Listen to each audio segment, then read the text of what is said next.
Hello everyone, andito tayo guys sa mga unggoy. Dito natin makita ang iba't ibang klase ng unggoy guys. Ang mga unggoy pala guys ay bilong sila sa omnivores. Ibig sabihin guys, kumakain sila ng karne, kumakain din sila ng prutas o halaman. Ayan, nabibilong sila sa omnivores. Yan, yung mga unggoy na yan. Meron iba't iba silang talento. Itong talent na isa na to, ayan, tagahinguto ng ano niya, bising-bising kapatanggal ng kanyang kuto. 'Di ba? Ayan.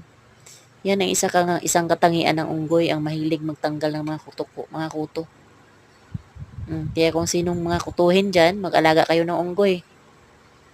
Talagang maubos yung mga kuto ninyo. At tsagain yung unggoy pahinguto. Ito naman yung isa, kumakain siya ng pichay. Pichay ang kinakain niya, guys. Ayan, ang galing nila, 'di ba? Kahit nakain sila.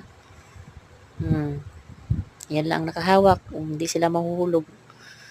Galing nila, no? Napaka-talented nila sa pag-aakyat. Ito naman ng isa, ayaw magpapatalo, pakitang gilas din siya, oh. Ayun. Talagang, nako.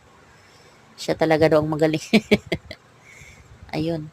Ayun na, mamunta pa